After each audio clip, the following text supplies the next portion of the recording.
Thank you, guys.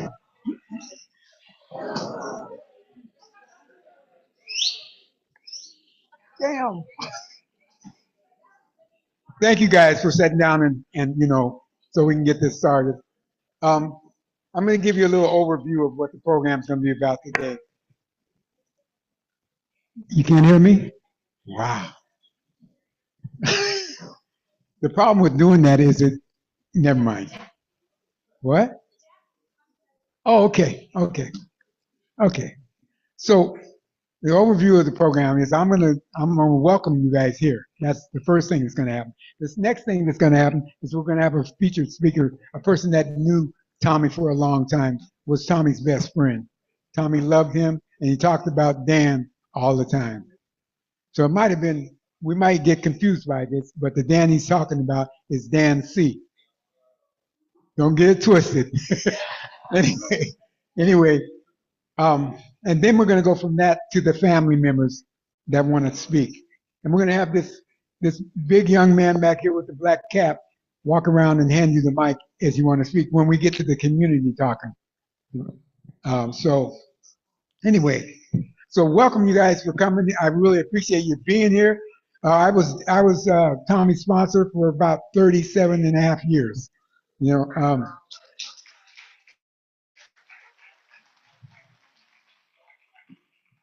he was righteously a gift to me. What is that?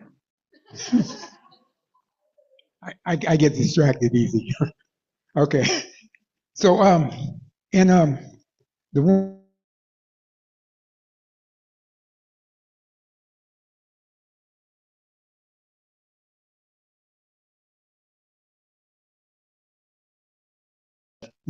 even when he was upset at somebody, he would round it up with, but I love that person.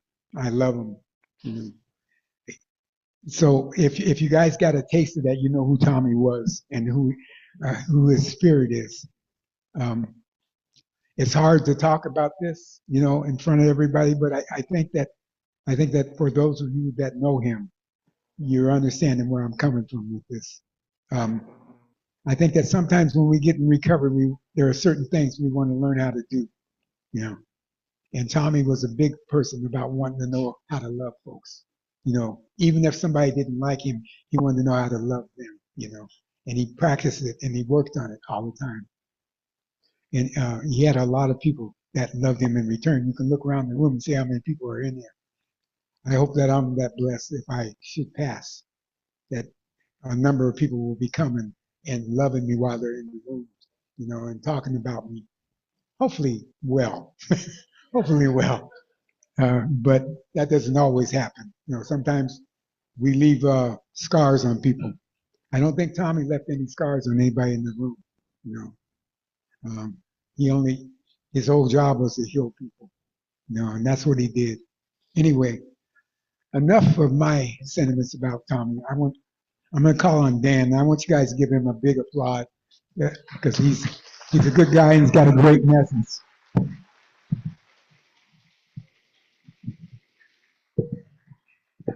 I don't think I need that. Maybe. Can you hear me? Oh, I need it for the deal? Okay. Can I just put it on there?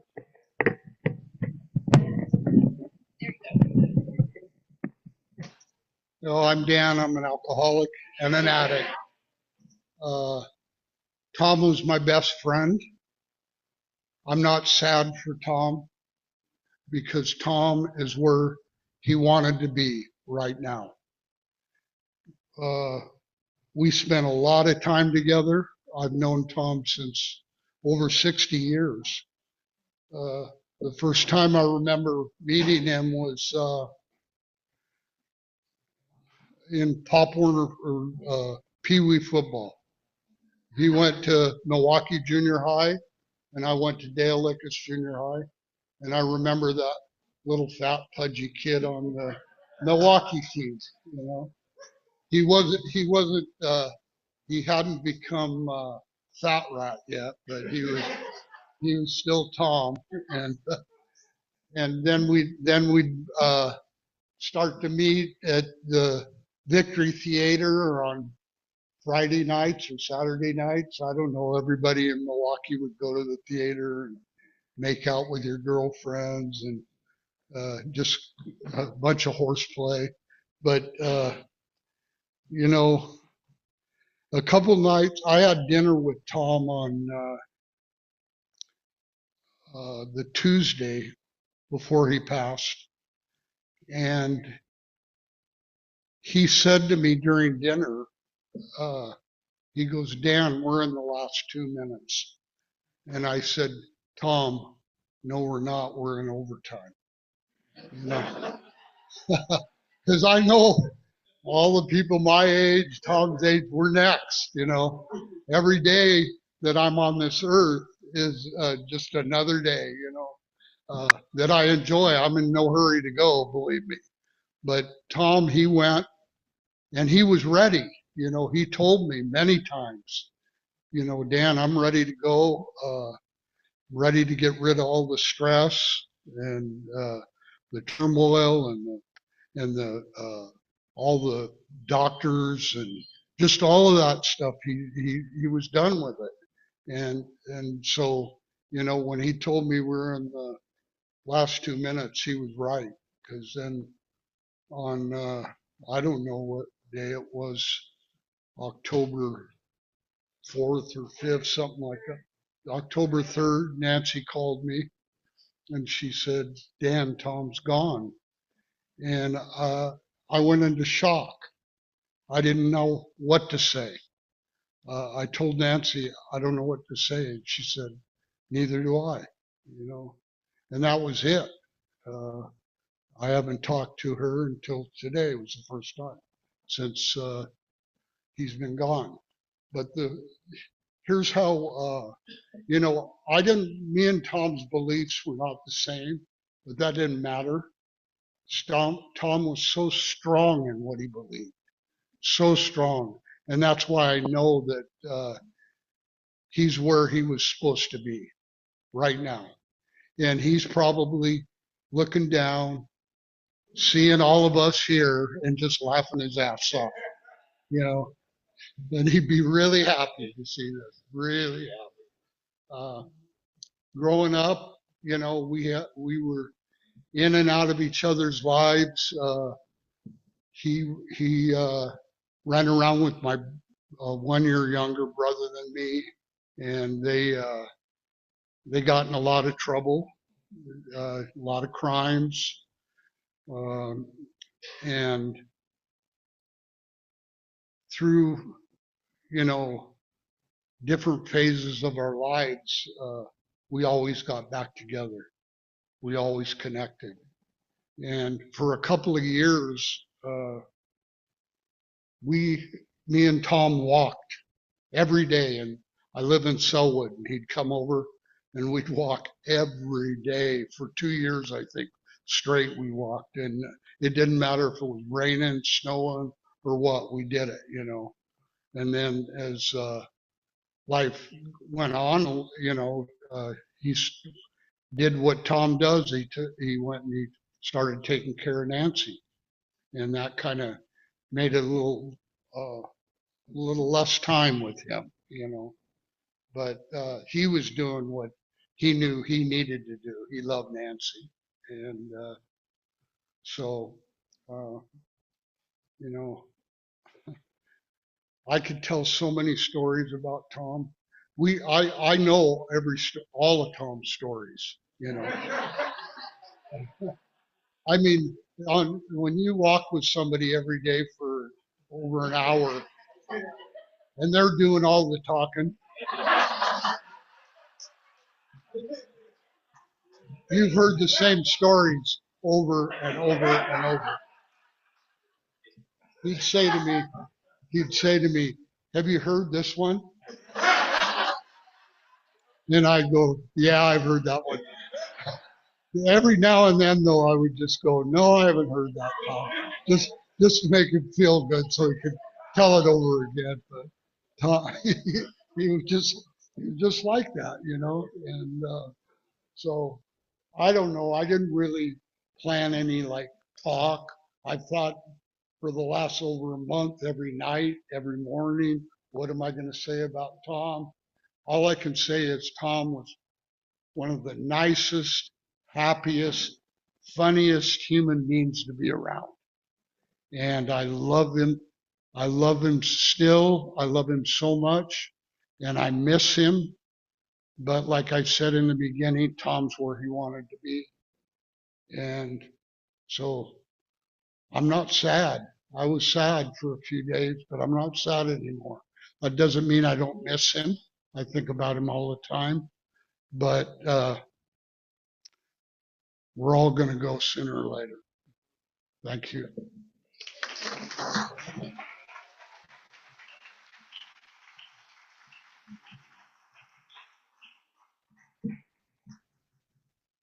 Are there any family members that would like to speak? Anybody? Okay. Oh, you come.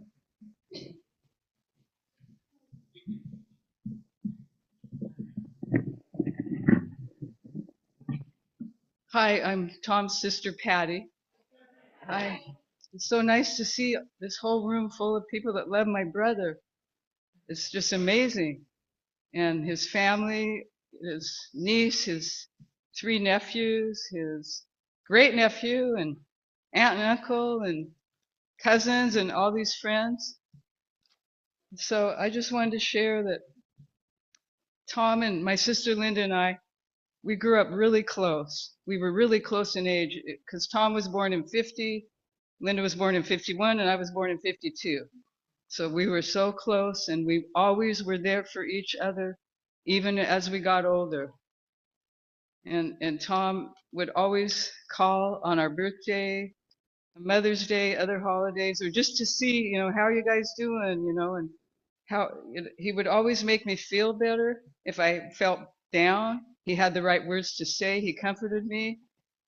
And we always got together for our birthday, for lunch. And Linda's and my birthday were 4 days apart, so we could do 2 in 1.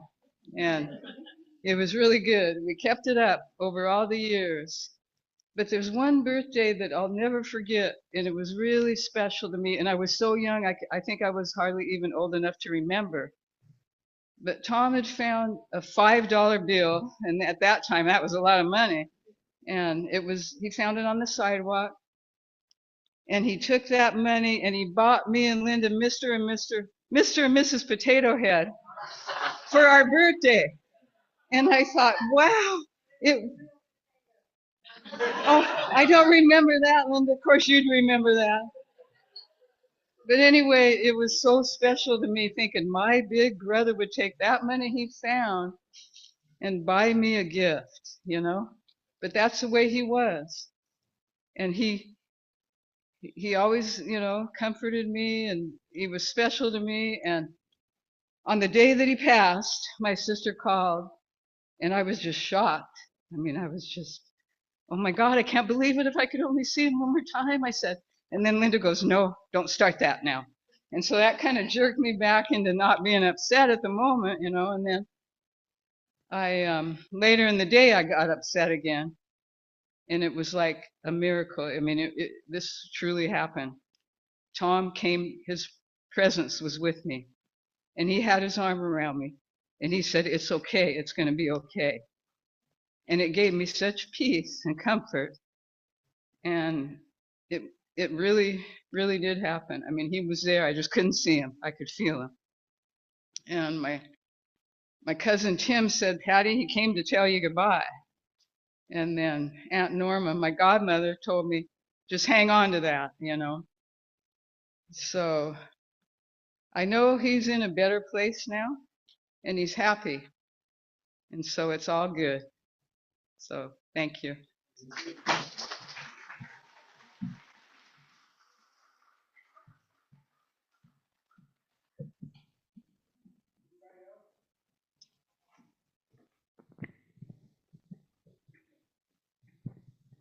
Patty made me do this. So Dan, you nailed it. Like everything you nailed. And by the way, I'm Charlie. I'm Tom's cousin. Hi, everybody.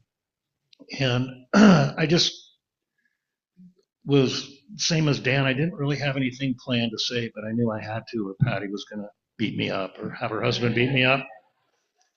So here I am. But Tom was my hero growing up. There was 6 years of age difference between us. I remember those Christmas Eves, and I just thought he was the coolest thing ever. And I remember being over at the house in Milwaukee, and he'd get me in trouble every once in a while. Got me in trouble with Uncle Dick right here. One time when we were lobbing handfuls of gravel over the hedge as the cars went by. I was probably 6 years old. And then another good Christmas Eve memory, he came home. I must have been about 12. Tom was probably 18-ish, and he had a little Fiat sports car, 2-seater. It was the coolest thing ever. And he was showing it to us, and he asked me and Scotty, Aunt Norma, and Uncle Dick if we wanted to go for a little ride. And we did. It was Christmas Eve in Oregon, December 24th. You didn't know that? With the top down, and we drove somewhere on Lake Road, and Tom told me and Scotty, sit in the car, don't come out. I'm like, okay. So we sat there, whatever, and then Tom was in there for maybe 45 minutes, came out. I wondered what he was doing. But my memories of Tom, and then as we were both growing up, he was a hero to me then as a little kid, and wearing surfer shirts and Converse tennis shoes. It was so cool. As we got older and I got into junior high and high school, I knew Tom, and that's when he became Fat Rat. Okay. And the saying was, if somebody says something crazy and you can't believe it about a guy named Fat Rat, believe it, because that's what he was. So we didn't get to hang out a lot then, but I just remember so much back then and how I just wanted to be just like him. In fact, I told him that one time, that he was my hero. He told me you should set your sights a little higher, but I don't think that was true. So as we moved on and Tom got into recovery, we kind of reconnected more as we, became adults and whatnot. And I got into playing golf, and we went on a lot of golf trips with Ray. Where are you, Ray? And Ted. Those were my funnest days. I loved that so much. And we'd go down to Bandon. It's a 5-hour drive. And the stories, Dan, believe me, I've heard them all 2 or 3 times, but I couldn't wait to hear them again. And he'd tell these stories, and I wish it was a longer drive because I wanted to hear more, even though I'd heard them. And we'd get there and play golf and then come home. And one day he was telling stories. And by the way, he had all these stories and life experiences that he wanted to put in writing, put into a book. So I kind of was helping him get it chronologically in order. We never did a very good job. But as we were going through these stories, and some of these stories were just great. I could hear them over and over. One of my favorite ones, Nancy, was the putter story, when they were in a little bit of a fight, and Tom was running down the road, and Nancy flung his putter at him, went right between his legs, and down he went on his face. And the rest of the night got even a little crazier. But I love to hear those stories. But he was telling me stories one night, and he was evolving. The stories were evolving as he evolved as a human and as somebody in recovery. And he was my hero. So he told this story about, it was in recovery, and I don't know the steps, but he was at the step where he had to make amends. And he was with his sponsor, not sure who, and he had done some crimes. Everybody knows that. And there were some women that he needed to make amends to, but he couldn't because it had happened long ago and he didn't even know who they were. And at that time, his sponsor told him, Tom, he said, how many young ladies have you and Nancy brought into your house and basically saved? Tom said the number, whatever it was, 11, 12. And then he said, how many women did you commit that crime on? And Tom said, well, it's 11 or 12. And he said, there it is. And when Tom told me that story, something kind of flipped in me with Tom and his stories. And although I loved those stories of growing up and I idolized him, I thought, oh my God, this is it. His book that he wanted to write, he already had it named. It was called The Metamorphosis of a Fat Rat. And and I thought to myself right then, that's it.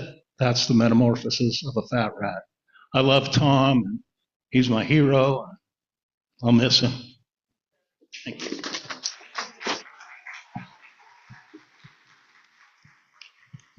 Anybody else? Another family member? Want to come up? Hey y'all. Oh, there's a lot of people.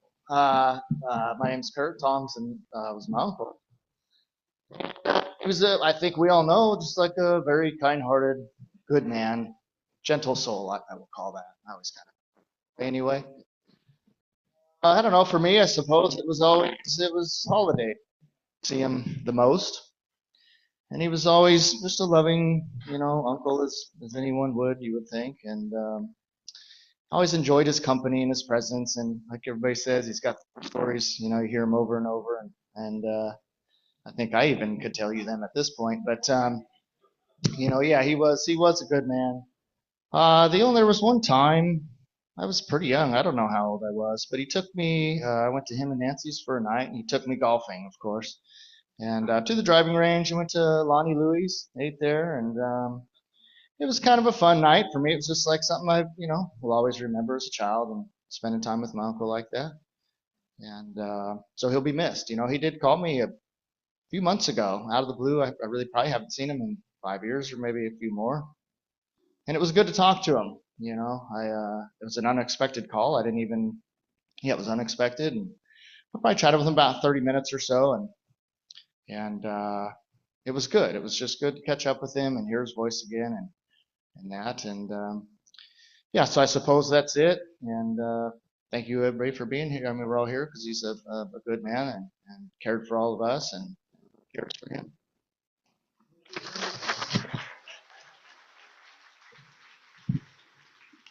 Anybody else? Got time for you?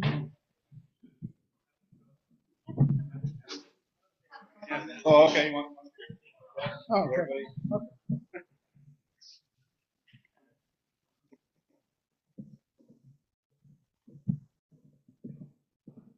I would certainly. My name is Dan Reese. My association with Tom was from Oswego Lake Country Club.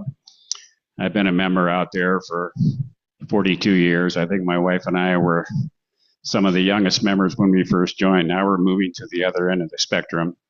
But of course, I first met Tom there, and I think he was at the club for 30, 35 years as our locker room attendant.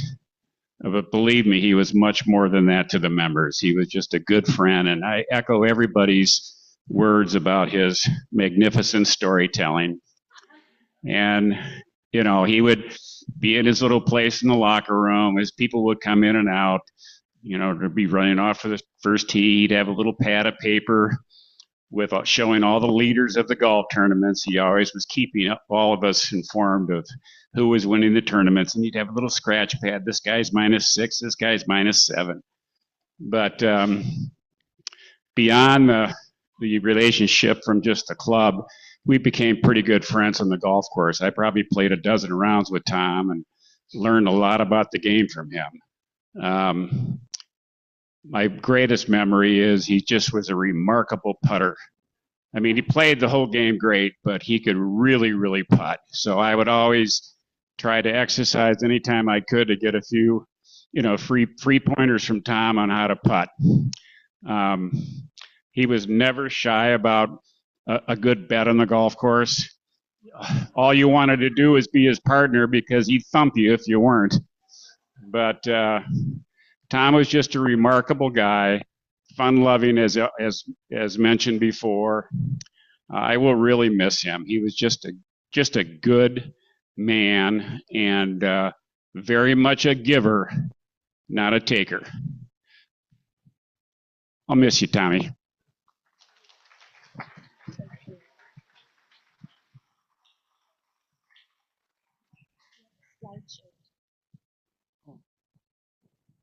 Yeah. You want to talk? Okay.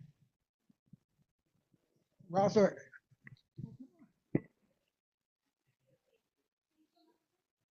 Dan, come.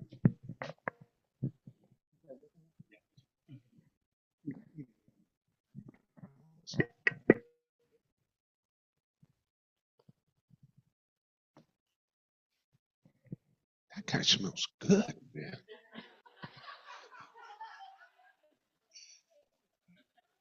My name is Kurt, and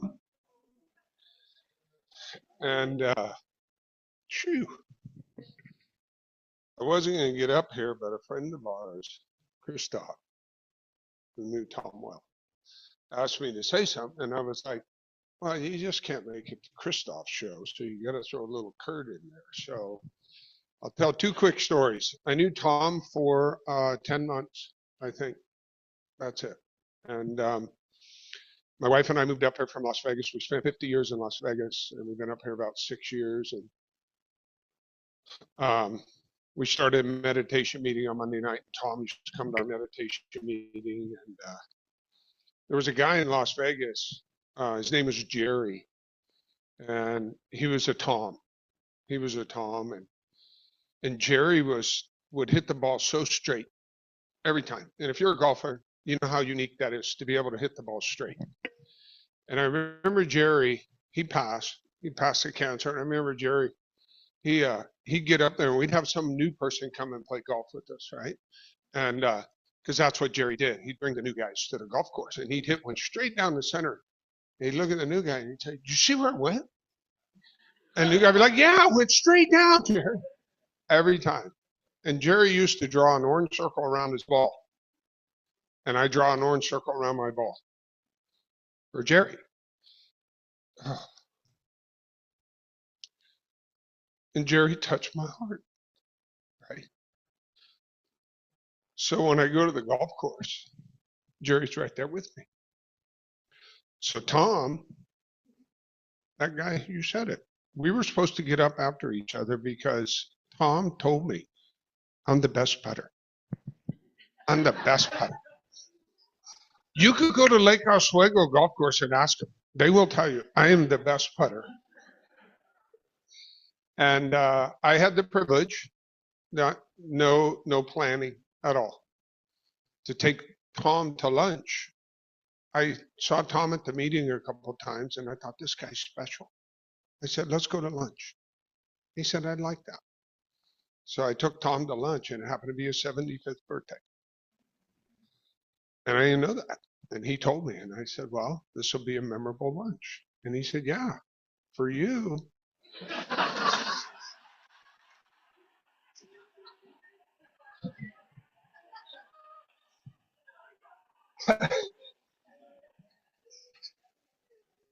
It wasn't that funny to me. And he said, it'll be memorable for me because it's a free lunch. And I said, that's okay. But here's what I know. And I hope you have this in your heart from Tom. I know every time I get over the putter on the green, Tommy and I are going to make that putt. And that's what he left in my heart for me, right? And I hope you have that. You're at the store and, oh, there's Tommy. You know, you're at the meeting, oh, there's Tommy, right? So I want to read this to you. Christoph is in France. He can't be here with us. And he said, would you be so kind to read this? Whew. And I'm going to get through it. And he says, this is a lady that he sent a quote over from. And he said, are there really people without resentment? Without hate? People who never go cross-grained with the universe, who recognize evil and resist evil. and yet are utterly unaffected by it. Of course there are. Countless, the living and the dead. Those who have returned in pure compassion to the wheel. Those who follow the way that cannot be followed without knowing they follow it. There is not one of us who has not known them. There are enough of them, enough to keep us going, perhaps.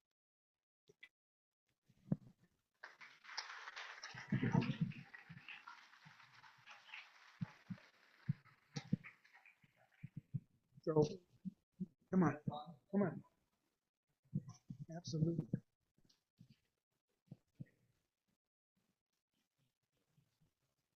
What?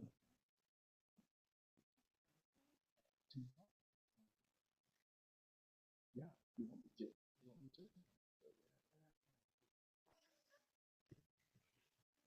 Hey, I'm Dan. I'm really happy everybody came, and I made up some wooden nickels. Ketty made me up some wooden nickels.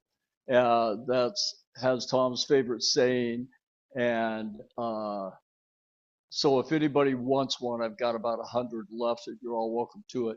And I just want to say to Charlie, man, he talked shit about you. He did. You know, Tom was my sponsor for over 34 years.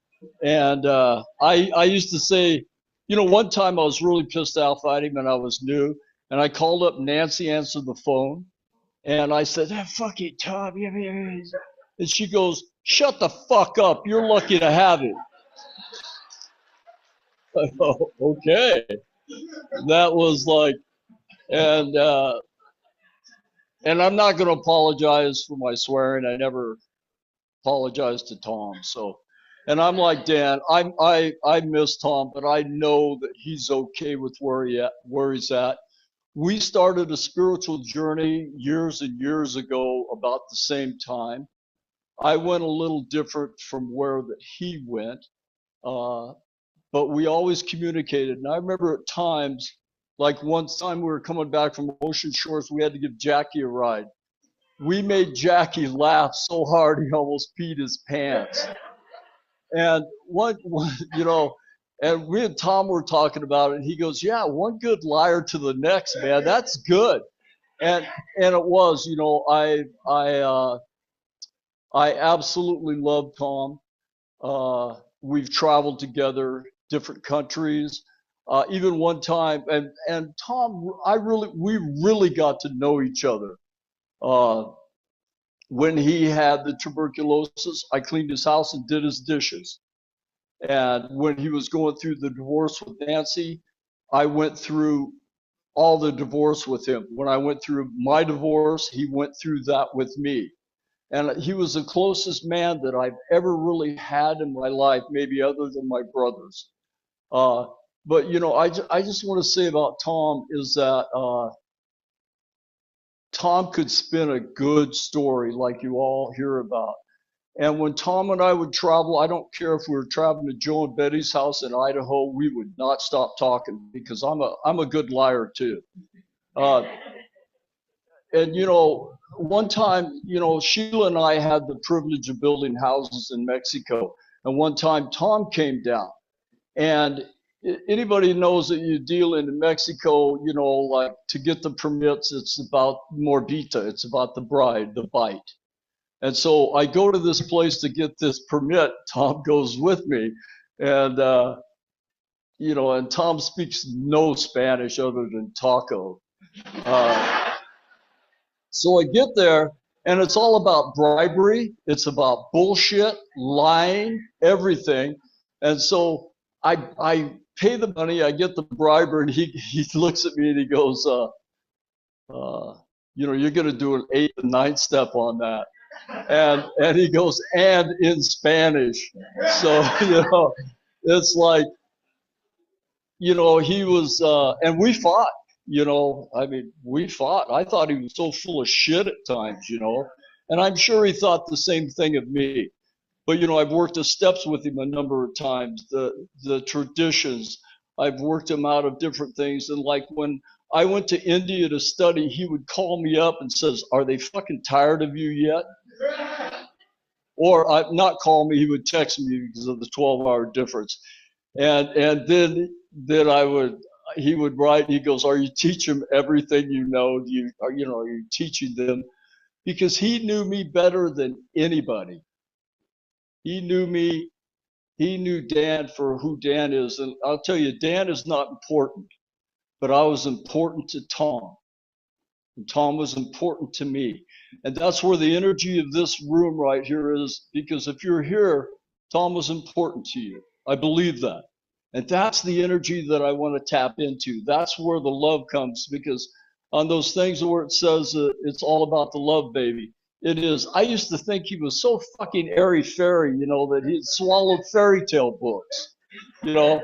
And then I started studying and going in my own direction, and I found out where he was coming from.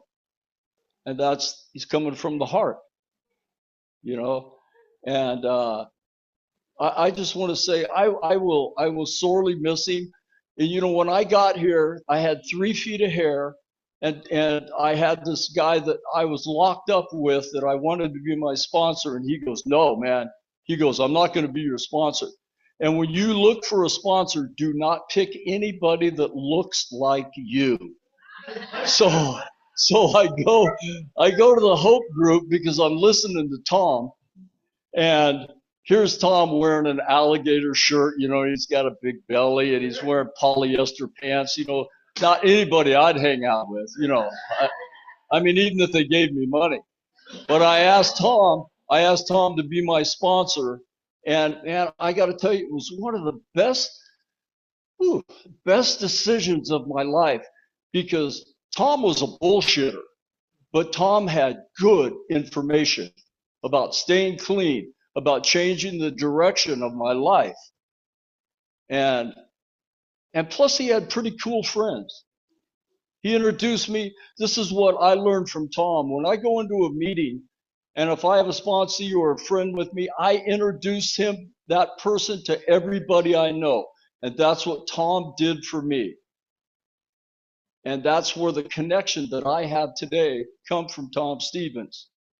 It was like, and I remember one time we were in Canada, we were at P&W, Sheila and Tom and I. Tom and I got sick. And Sheila wouldn't sit with me, but Tom would sit with me, and I remember Tom saying, when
Working, testing, testing.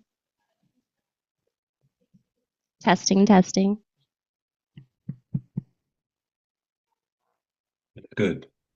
Hello, hello. Hello, hello. Is it working?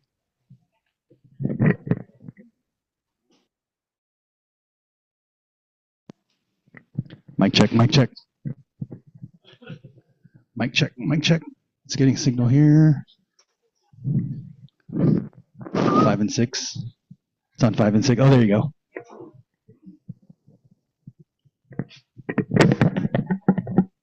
All right. Is it still working? Hello, hello. Okay, there we go. No worries. I was feeling like because Tom and I had the same beliefs and we talked a lot about what it would be like after you die, I have been waiting for him to come to me, and it was really lovely to hear that he came to you. And then and maybe that was him, I don't know. But I was actually saying this morning that, you know, honey, the week that Tom died, there were fruit flies. And this past week, there's been fruit flies. And if you were ever at Tom's house, he always had a shit ton of fruit and a ton of fruit flies. And so I was like, maybe that's Tom.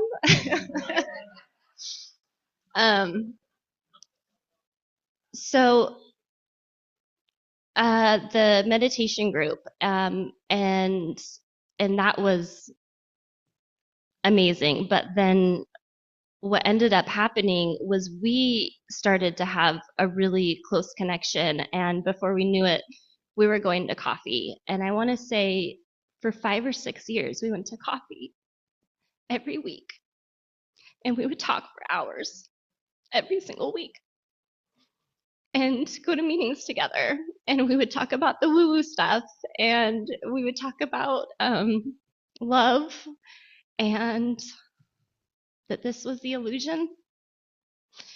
And so I am sad. I miss him, but I am so happy for him. I had a dream once. We used to always try to meet each other in our dreams. And one time I had a dream and I was flying and I saw a golf course. And I land on the golf course and there's all these old men. And I said, hey, like, is Tom here? Is Tom here? I figured this is the dream. Like, I'm going to see Tom. And they're like, no. And I told Tom later, I think I went to where you're going to go when you die. And you're not there yet, but they're waiting for you. So, God, I love that man. We drifted away at the end. And part of it was because we were so close and we needed to drift away. I have regret about that. But God, I know he doesn't hold anything against me. There's no doubt in my mind that he doesn't hold that against me and that he loves me and he loves my family. He married my husband and I. Just one last little story. When I asked him if he would marry, it was right after the double winners meeting in Milwaukee, and Chris and I asked, like, will you marry us? And he said something like, are you fucking kidding me? And Herschel was there and he said, I think you need to try again. Like, yes, thank you. Like, I'm honored. So, gosh. Yeah. So thank you, everyone. Thank you. And just want to say to Patty and Linda and to Nancy that he loved you so much. He talked about you all the time. So it's really, yeah, good to see everyone. Thank you. Okay, I'm supposed to take over and call on a few people. The first person I'd like to call on is Eric.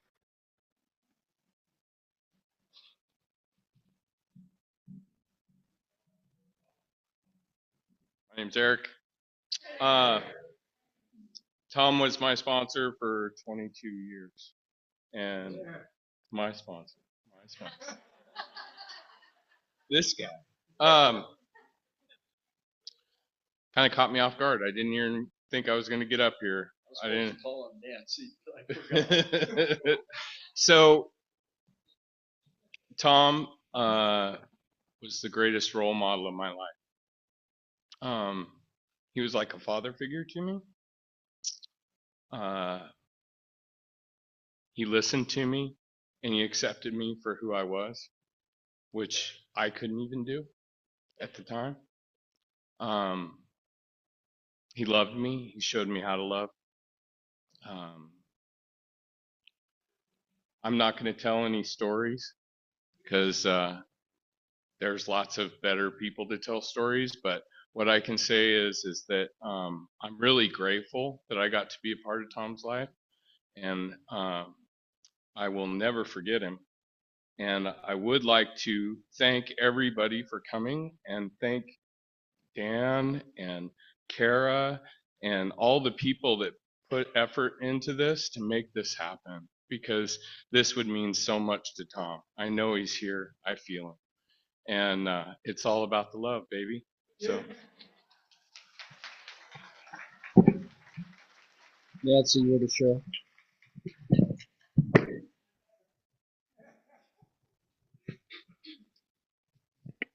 Hi, I'm Nancy. I could not even try to express the loss I feel. Tom and I had a close relationship for over 50 years. We started that relationship on a piano bench in my living room in Oak Grove, playing poker. And, you know, it is unbelievable to me, the ups and downs that we went through, and still how much we loved each other and cared for each other. And he took care of me for the last couple of years before he passed, because of my broken ankle and inability to get around. And, you know, he just took care of me. And I am really grateful for that, because we got to spend those 2 years together most of the time. You know, we'd say good morning and good night. And, you know, he used to do his thing, like he always did, but would share it with me. And, you know, I am extremely grateful for everything that we had together, good, bad, and the ugly. You know, it was all kinds of stuff, but we also were fortunate enough to celebrate 40 years clean. And of course, he would always tell everybody he had one more day than me. And that was true. You know, I smoked a joint on the way to the meeting, and he didn't. So I'm really grateful to see everybody here. I'm sure he is extremely happy to know that people love him like all of you do. And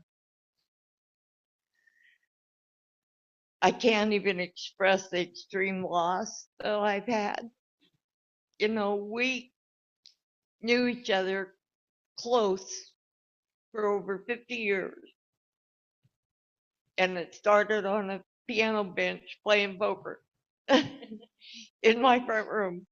But you know, he just meant so much to me and took such good care of me. I am at a really big loss, because you know, I won't ever have anybody who took care of me like that.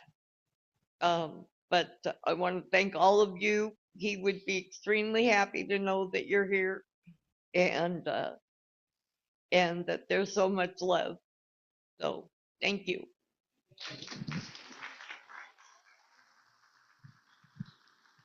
Sheila, would you like to share?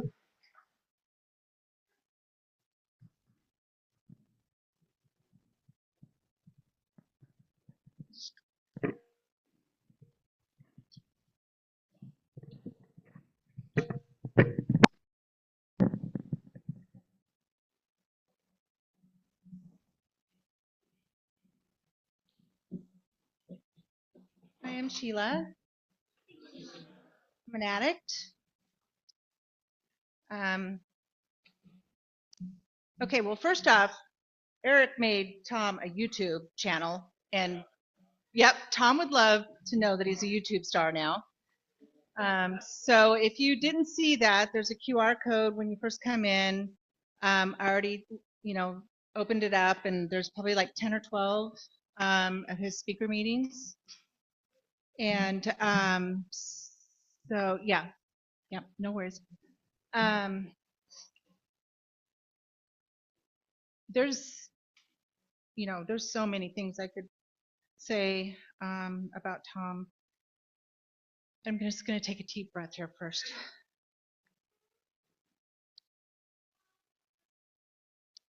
I've known Tom my whole entire recovery. It's been 25 years now. I knew Tom before I knew Dan. I met Tom at rush hour. I met a lot of people that aren't here now at rush hour. I was staying at Jean's place in the shelter, and I was so afraid to go anywhere, but the front desk people said there's a meeting like 4 blocks down. And I would just go there every single day, and I would just do whatever they told me to do,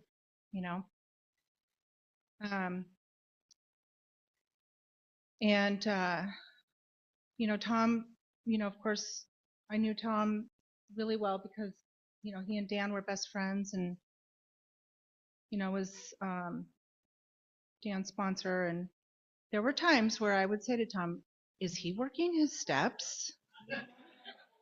And Tom would be like, I don't know, you'd have to ask him. And I do want to say in my defense, Tom and Dan had H1N1 coming back from Canada, and I was like, I wanted nothing to do with that.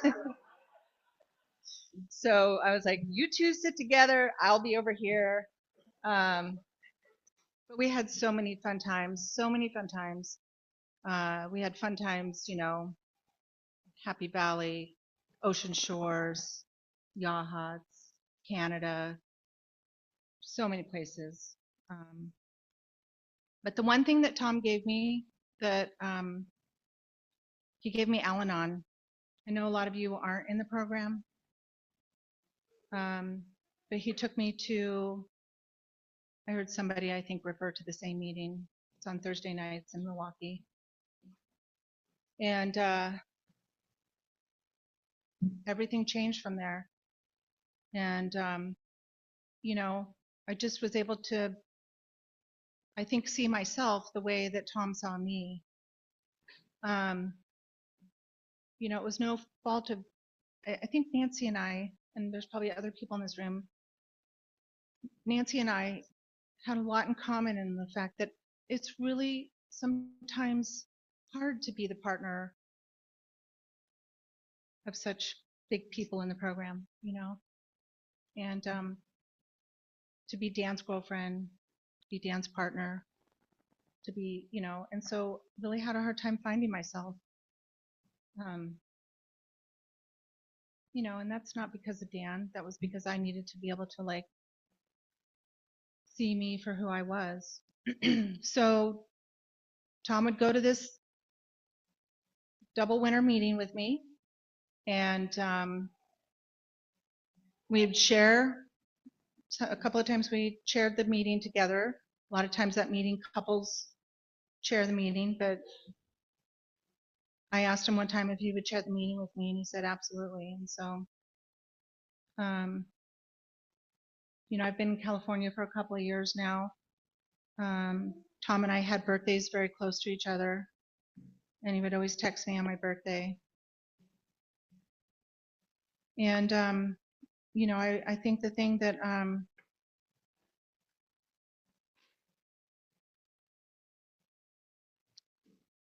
thinking of one other person. I'm thinking of John. I know John's here, and they were roommates for a long, long time, and I think about Dan, about you, think about Jackie, and it's a model to follow. There's just the dedication and the loyalty. So it's going to be really missed, but like Dan said right off the bat, he's in a place he wants to be. He always talked about it. So thank you everybody for being here, and it's so nice to see everybody, especially. So thank you.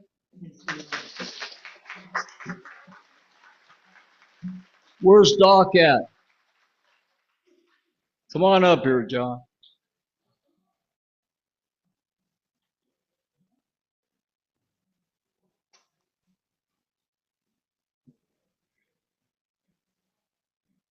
You might have to shove Nancy out of the way, bro.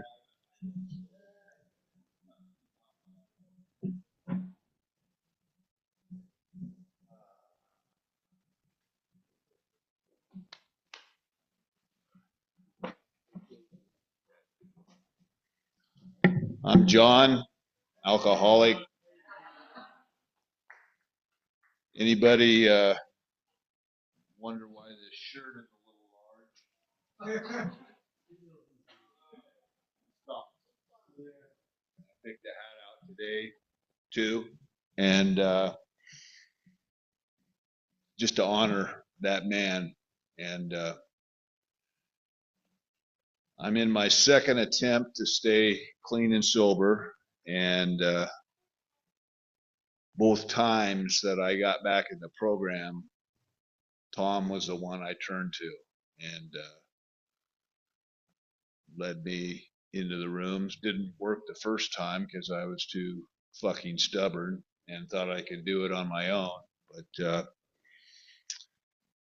Tom, we were playing golf in a tournament at McMinnville, and there was 4 guys, on the pro-am, and he saw it when I said I stopped going to meetings because I wasn't getting anything from meetings, and I wasn't giving anything to meetings. And there was another guy in the group that was the same thing, and all 3 of us went back out, and I lasted 11 months, and I was going downhill fast, and turned to Tom, and he says, well, why don't you come to this NA meeting over in MLK? And I did, and it's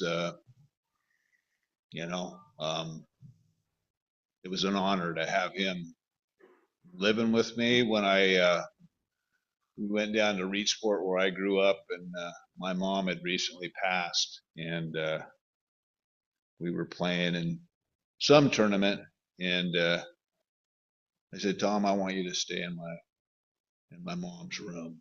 Nobody else has been in there, but you are the person I want to be there. And yeah, and I got so many stories. I've heard all the stories too, a lot of them, Jesus. Charlie. Oh my God.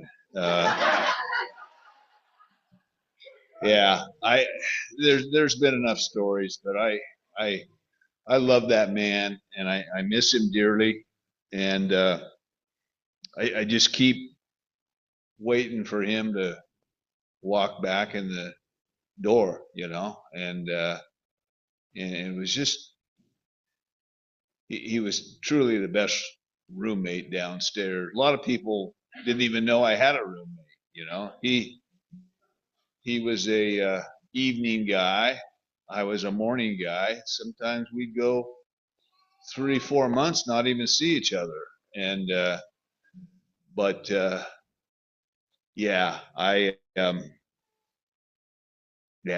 just, what an honor to see everybody, and God, the love that he has for everybody, even me, and all you folks. Jesus, I just, yeah, I think I'm done. I have another social engagement, and I have to say, I don't have that many social engagements because I'd rather just be home watching college football because that's normally what I do. But there's a Duck game on, and it's like, Jesus, Tom's got it recorded. I got his recording still going on in my house, and I got to watch everything he watched. And but I, you know, that's a lie. I'm not gonna. But anyway, God, this man right here, Jesus, love this guy. And Sheila, it's great to see you. Great to see everybody. And I'm going to stop because I'm tired of listening to myself. So anyway, much love. Jeanette?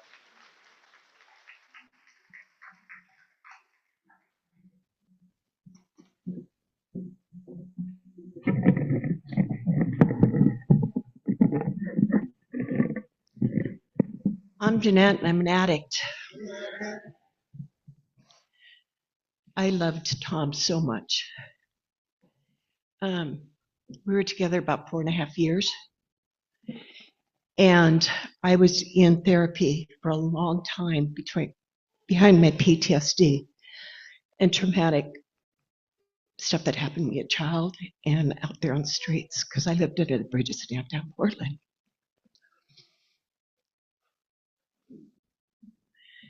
Tom loved me, and he made me feel safe for the first time in my life around a man. He could tell when I disassociate and leave my body, and he would pick me up and carry me to the rocking chair and rock me for hours while he cried and I cried all the hurt and pain. Today, I wouldn't be the person I am if it wasn't for Tom. He helped me learn how to love myself and love others and give to others. And you know what? He was not that damn powerful as a spiritual giant, okay? I knew him. Shit. You know, I remember a time we were headed to Terry Collins' birthday meeting, and we were late. And Tom was driving down the wrong side of the freeway, fucking cussing up a storm at the other drivers coming at us. And all I could do was laugh. By the time I got to Terry's meeting, I was laughing so hard I was crying.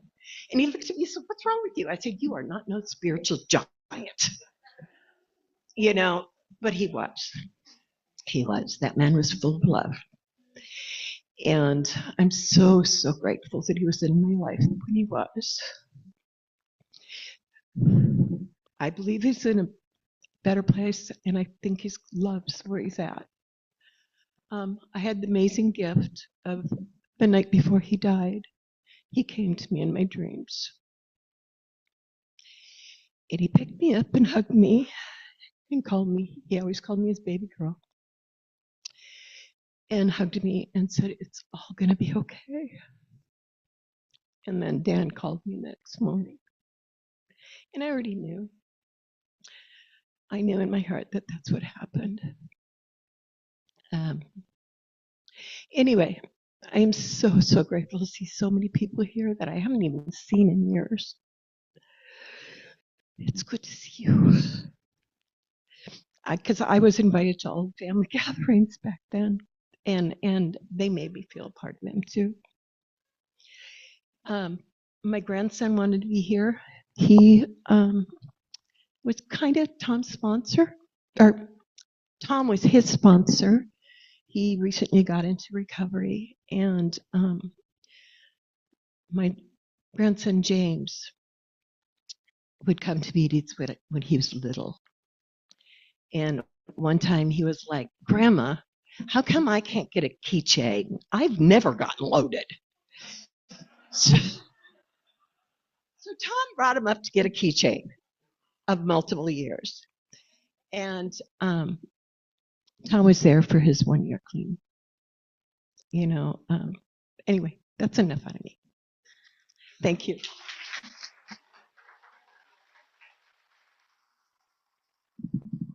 I got a quick story about this next person. Is that when Tom and Nancy divorced, one of Tom's sponsees, Thomas said, "Yeah, I don't even think the guy golfs. He's got a dog." And this guy goes, "You want me to kill his dog?" Mark, you want to come up and share? It's a running joke that we have, and he never killed the dog.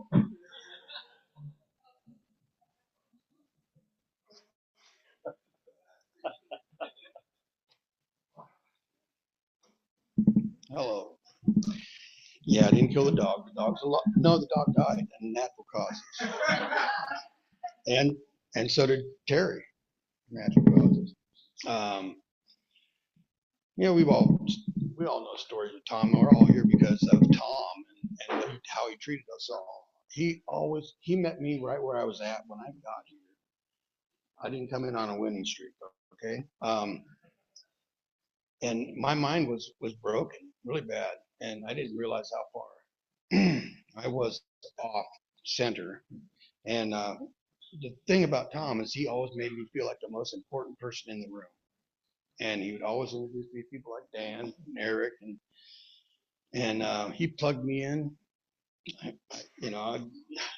Jackie, I didn't know I had a black sponsor, grandpa, for maybe a year. So those jokes that you all are telling outside the meetings and stuff, and Tom goes, wait, you got to tell that one to Jackie. And so I was colorful.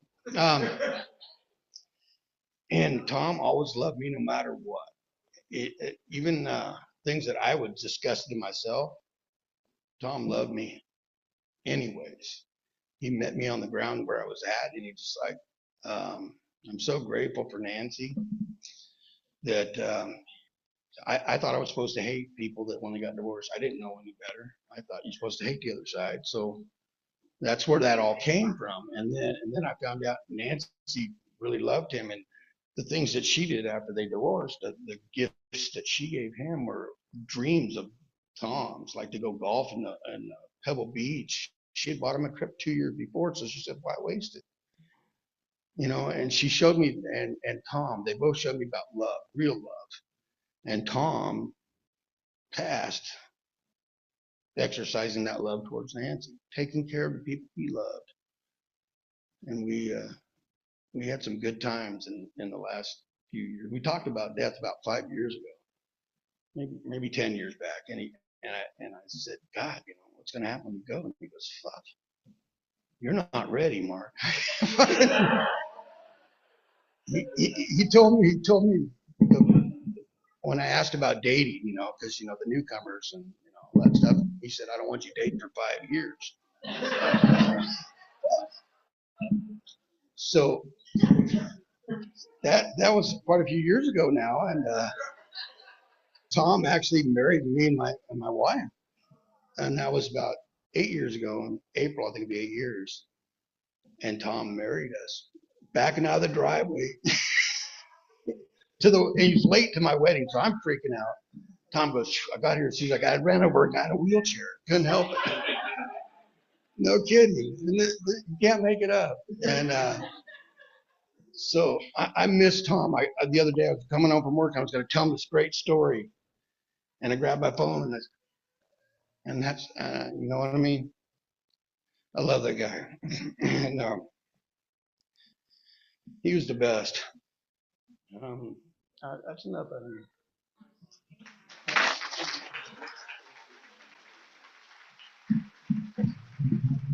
Ms. Tina.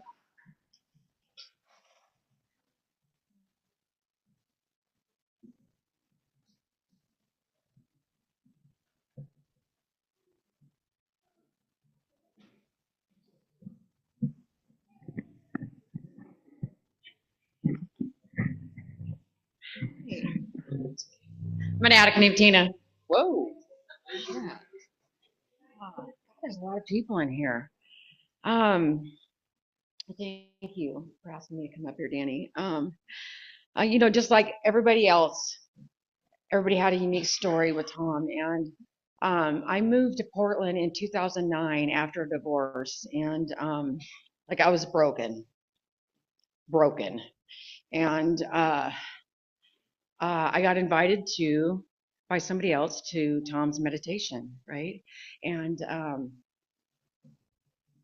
when I met him, when we first met each other, and I kid you not, man, it was like both of us were like, "Where have you been? I've been waiting for you." And it was like he was waiting for me. You know what I mean? And Tom was all about the love. And I don't know if anybody's had this experience with Tommy, but I was like 9 years clean when I moved down here. And I don't know if anybody has experienced like gossiping about their higher power for a long time. No? Just me? Okay. But the relationship I have with Tommy, like I was able to tap in and develop a relationship with a higher power. And Tommy really taught me how to love myself in a way that I'd never known, and I would have never known if he weren't the one to facilitate that, and just like Danny was saying, I'm not special, but I was special to Tom, and Tom also said, I'm not special. He was special to me. He was really special to me. He was special to everybody that had any interaction with him. And God, I'm going to miss him. I'm going to miss him. And I'm going to allow myself to have the grief around him, because when I allow the tears to fall out of my eyes, I can feel the love leaking from my eyes. I can have tangible evidence of love, right? That's associated with Tom. And that's pretty cool. A couple stories real quick. When I was living down in Portland, we got this opportunity to do a counseling marathon, and I didn't have, I was broke, right? But Tom helped to make this happen, and so we drove up to Washington to do this counseling marathon weekend thing, and he didn't tell me until we were in the car. Oh, I got to stop by and do this little quick golf tournament thing on the way. I'm like, what the fuck, bro? Listen, at the time I had zero interest. I was irritated AF, man. I was like, really? But listen, the cool thing about that is and I'd never been exposed to golf, but I went and got onto the golf field. Is it called a field? Course, whatever. I got out there with him and I was like, oh, I can dig why people love golf, man. Man, it was so peaceful out there, And anyway, that was a pretty funny story. It's funny that he didn't tell me until I was trapped in the car with him, whatever. But and one last little thing, when Danny, so the Friday when you called me, I'd done this solo road trip, I was on the spiritual quest type situation, and I was in Sedona, and I was at an event in Sedona that I got invited to, and the event was all about the love. We were talking about love. That was the whole premise of this event that I went to. And when the event ended, I looked at my phone and I had a missed phone call from Danny. And then he sent me a message telling me about Tom. And I was like, there's no coincidence in that. You know what I mean? He was holding me in the space I needed to be contained in love, So My life will forever be changed, and I will always consider him my soul lover. Yeah, thank you.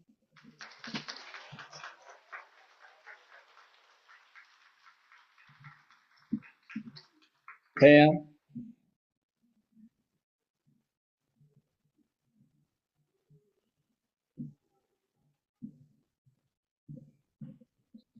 Hi, everyone. I'm Pam. I wasn't expecting to be up here. Uh, like everyone else here in this room,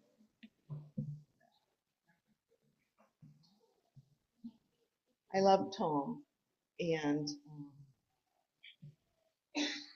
we bonded over golf. So I played a lot of golf with Tom and heard the stories on our road trips and about all the sponsees and Doc and Nancy and Jackie. And I guess what I've been just sitting here thinking is that he just loved everybody.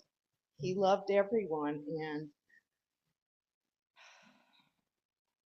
I miss him too, but I know he's good. I know he's good, and I know he spent the last 2 years doing exactly what he wanted to do, helping Nancy. And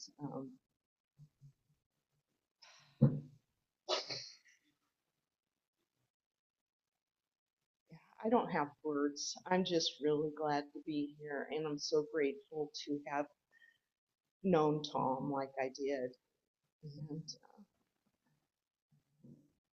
his sisters, aunt and uncle, I had the privilege of meeting, and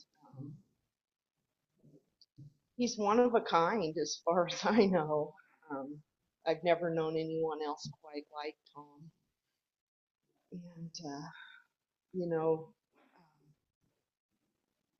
whether it's on the golf course or in the 12 rooms at the 12-step recovery, he made a difference everywhere he went. And he certainly did in my life and in my daughter's life.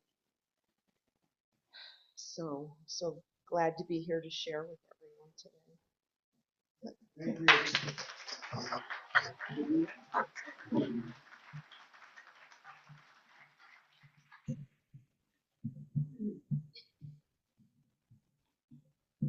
My name's Vivian. I'm an alcoholic. I worked at Oswego Lake Country Club. I was the women's locker room attendant, and I was still drinking and taking naps. Sorry for the members that might be here. I was getting really tired after I made the coffee and set the snacks out, and I just remembered this guy in the lunchroom. He'd say things like, I was like really just barely existing, barely able to keep a job anymore. But he would sit there and talk in the lunchroom at where you're employed about how my friend asked why I can't have just one drink with him. I says, I can't have one drink. If I have one drink, I'm going to go to your house. I'm going to drink all your liquor. I'm going to slap your wife on the ass. I'm going to puke in your bathroom. And you're going to find me passed out naked in your living room in the morning. Do you still want to have one drink with me? And I was mortified because my life was kind of like that, but I would never tell anybody at work that. Anyway, I hit my own bottom during that job there, and know I was like meant to end up there because that's where I met him. And it was weird. I was in treatment, and they said, do you know anybody in recovery, like at work or anything? Which is a weird thing to say. And Tom said that too. He goes, that's such a weird thing they would say that. And I go, I do. I know this guy talks about it a lot. So, before I even hooked into meetings, I'd be up in this little kitchen making roses, and he taught me how to clean and change the little things on the golf shoes. And here he'd be coming up the steps, and just start talking about the stories or whatever. I knew some of you people though I hadn't met a lot of you because he was telling stories and who knew if they were even real people. But, you know, I know this guy and like Doc, it was like, yeah, we were on the golf course and I could hear his mind close. He didn't need meetings anymore. And you know, his friend Dan and something about stealing a tractor and driving through Milwaukee down 32nd, the cops catching him. It's all these stories. But what was weird is he never really said he was there to talk to me about recovery. But by the time he was done talking to me for about at least an hour every day, and by the way, people around there were getting irritated that we were just talking and getting paid. I would tell myself I'm going to go to a meeting tonight. And then eventually I told myself I'm going to get a sponsor tonight, a woman, because he said it couldn't be him. You know, just he was pretty manipulative in the way he 12-step people, but it worked. It saved my life. I worked with him for the first year of my recovery, and I don't know if I had made it without him, because during treatment I kept thinking, I wonder, I mean, these guys are serious. They want you to like quit everything. I came here for alcohol. Like I was kind of thinking maybe I could like drink pop and do meth just for a second. And then I was like, no, you would never do meth and drink pop. You would want to drink alcohol. But anyway, that's just, he would always remind me that he was one person in the rooms that seen me drunk at the Christmas party. So that was great because that was a really bad night. Really bad. And but I needed to remember that. So anyway, those are all the things, you know, like all of you know, like he changed our lives, and just, you know, that was in 1996, 97, and the one thing, you know, he's reminded me is to keep giving back what we were given. And like when I'm helping somebody and I don't want to stay on the phone or I don't want to stay after the meeting, he always comes to mind. Like he's in here, you know, because he would give so much time to people he didn't even know and stay after a meeting and talk to people that I would say like, God, this one person, like, I just don't want to help them. And he'd be like, you know, because they're irritating and there's something wrong with them and they're not going to get it. And he'd be like, no, no, no. He goes, we don't get to pick who God sends us to help. Like, there's a reason. And maybe, the other things, when you point the finger at somebody else and 3 fingers points back at you, Vivian, you might have something in common with her. So anyway, I think if anything, you know, I hope that we take away and we give more and help more people, because that's what he would want us to do while we're still here. That's all I got.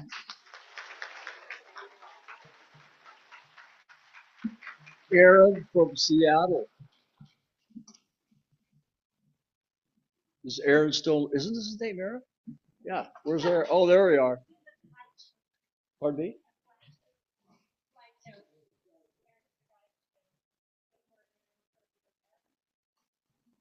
I'm sorry. Oh, okay. Cool. You told me 15 minutes. I'm only doing what my brand sponsor told me. Come on up.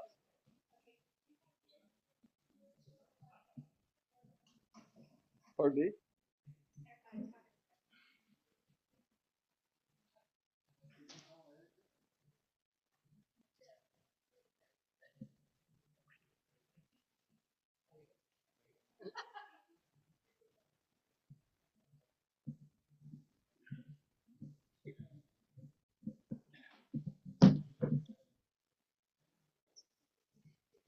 Can I come in before the slideshow? All right.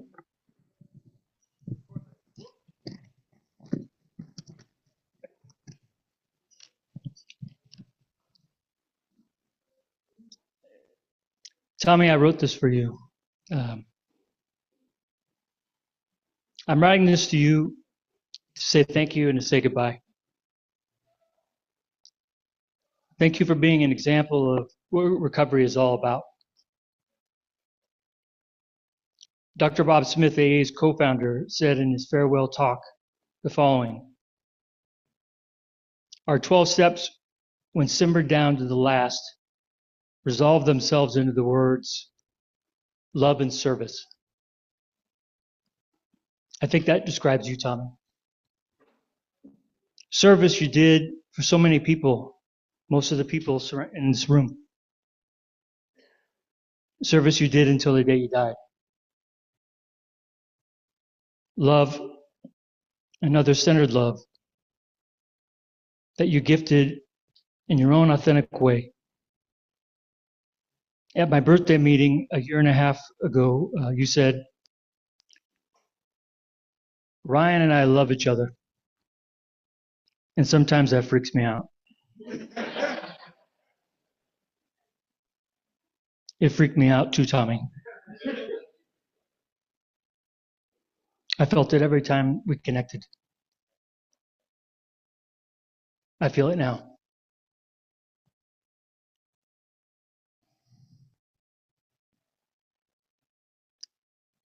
So goodbye for now, Tommy. I love you. I always will.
Testing, 1, 2, 3. Testing, testing.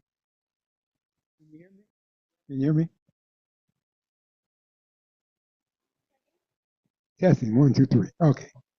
Okay, so right now, we've had a lot of wonderful memories of him, but I would like to say the serenity prayer to bring this all around. And then I think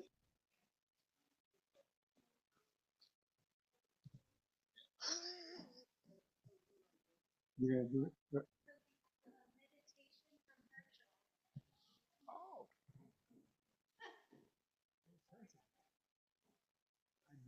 I miss it all. So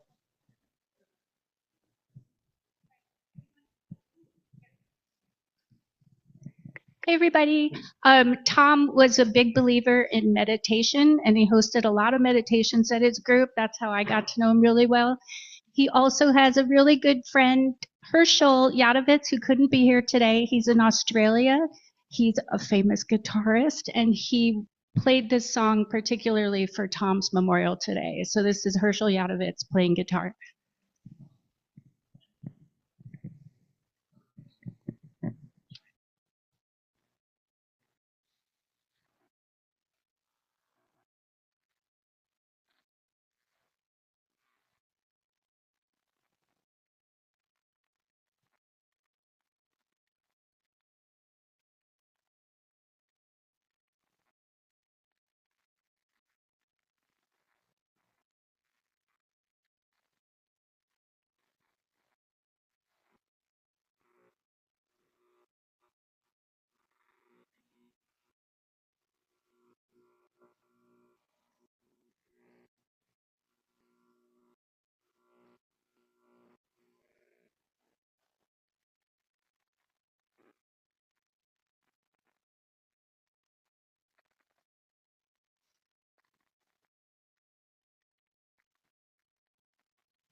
Sure, how we doing? Coming through? Yes, no? Nobody hears me. Not unusual. Okay. All right, how's that? Much better. All right, Tom was my sponsor for 21 years. And the day after he died, a friend shared with me what she learned from him and what he taught her. How could I possibly say what I learned over the course of our lives together since 2004? And before that, in 97, I first saw examples of real recovery in him and Nancy in the NA meetings in Canby, Friday night, every Friday night. Surrender, humor, love, integrity, humanity. How those currents moved and found life in each of us over the years. and in the field between us. They carry on even now. Tom helped me feel and hear what's real for me and to trust unfolding love to show the way. This is a reading from Living Clean. Love is a form of intelligence. It is the intuition that brings us the right words when there are no words. It tells us when to step forward and when to back away. We feel love when we speak truth. When we are in our higher power's will, we naturally carry a message, and the message we need finds us. The road is no longer narrow. Sometimes it seems there's no road at all. We move to our own rhythm, finding a pace and a direction that's right for us. The trip is inward and it never stops. We keep learning and growing, finding ways to live and use our experience to help others. No matter how long we've been clean, there is still more for us to learn and more for us to share. The more progress we recognize in ourselves and our fellows, the more we know is possible. What first appeared to us as a way out now offers us a way in, into a life we hadn't imagined. Into joy, into hope, into growth that never stops. We continue to get better. We continue to discover new ways to live, new freedom, and new paths to explore. We travel together as one in fellowship, and we pave the road as we walk it for all those who may follow. No matter how far we have come or how far we have to go, when we live clean, the journey continues.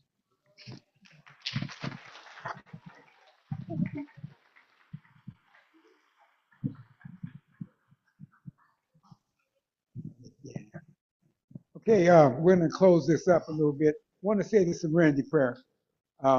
Also, after we do that prayer, you guys can go and eat, okay? Does it sound like a good idea? All right. Somebody's lost their keys. Okay, yeah, somebody's lost their keys. Anybody lose their keys? Okay. So, you know what? Hey, you guys want to stand up with me? Can I stand up? We could circle up. That would be even better. I don't know. Circle up. Want to circle up? Circle up. Okay, too many people. Too many. I like that everybody has an opinion on what we're supposed to do. I like that. So, I'll stand here with you. all right. God, grant me the serenity to accept the things I cannot change, the courage to change the things I can, and the wisdom to know the difference. Thank you, guys. Let's go eat.